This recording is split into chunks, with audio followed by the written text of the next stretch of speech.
Now, I have to say, definitely one of the stronger episodes of Star Wars Rebels. Is it the best? I don't know. I think the episode with the Luminara fake out still maybe holds that title, but taking that out of the equation, this was still a very strong episode, and I felt was a worthy follow up and even a superior follow up to its predecessor, which dealt with Empire Day. In fact, this almost seemed entirely disconnected. You probably didn't even have to have that to be continued, but, I digress. This episode picked up right where we left off with the crew, the main crew on board the Ghost, running away or flying away, trying to escape from the Inquisitor and his squadron of TIE fighters. It's a very classic scenario, sort of like the Millennium Falcon escape from Episode 4.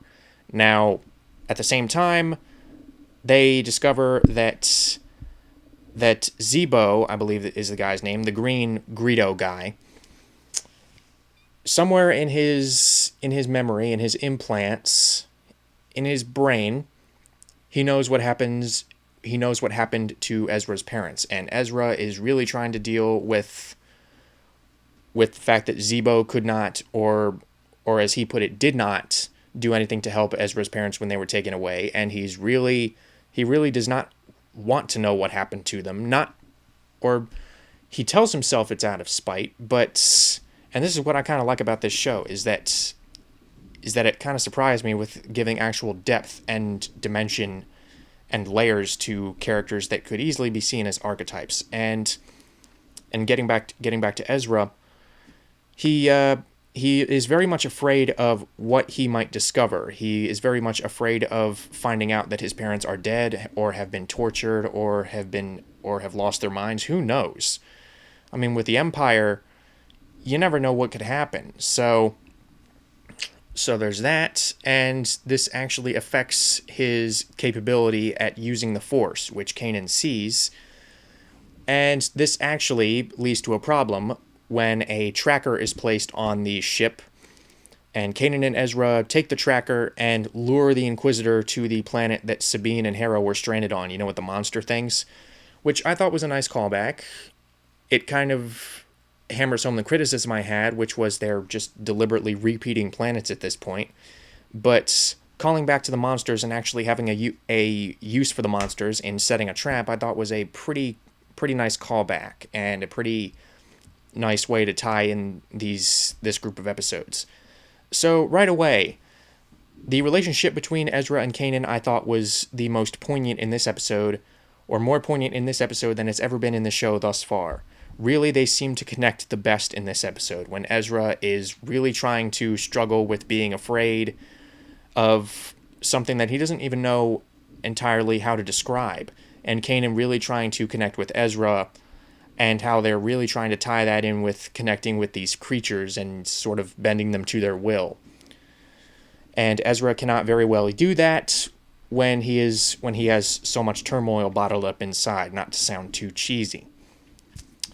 So there's that, and also Ezra gets his first taste of the dark side when he comes up against the Inquisitor, when he and Kanan come up against the Inquisitor, which this leads to another fairly exhilarating fight. I'm liking the fight choreography on these episodes.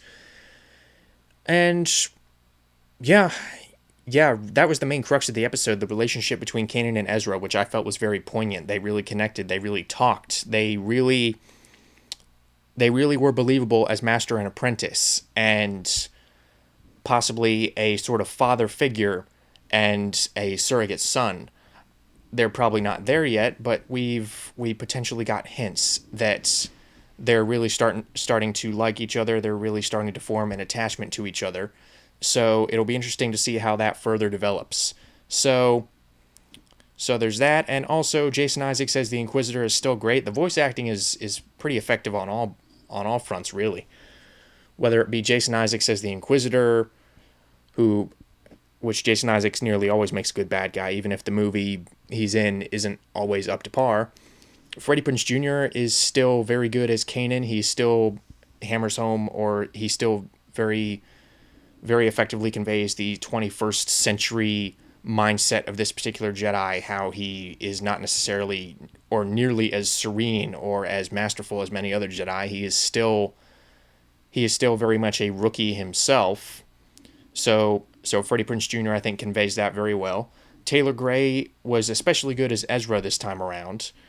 And while the other crew members, Stephen Bloom, Tia Sarkar, and Vanessa Marshall, didn't get a whole lot to do, they were still fun. I still like being around these characters. They're still fairly likable characters, and there is still this confidence exuding from the writers and the showrunners and the actors, as if these characters have been together for years. There is still a very chemical dynamic between them that I found very appealing. And yeah, aside from the lighting, aside from which was very dark, aside from Ezra's and Kanan's showdown with the Inquisitor on the monster planet, I don't know what it's called. I'm just going to call it the monster planet. There was really a recurring sense of a personal journey in this episode that I didn't feel was necessarily present with some other episodes, namely Fight or Flight, which I felt was really unnecessary. Again, I believe I described it as a short film stretched into a 22-minute long episode, so that was kind of disappointing, but this was a lot more personal. It addressed a lot more in terms of the characters. This was a much more personal story than last time, which tried to aim at a personal story, but again got distracted with the whole Empire Day thing. This one, it was a personal story right from the get-go, which again delivered much better than trying to cram, in my opinion, too much or two potentially episodic plots into one singular episode last time around with Empire Day. So yeah, this episode I really liked. Action scenes were good, voice acting was good, the animation is still fantastic. And the writing was especially more personal this time around.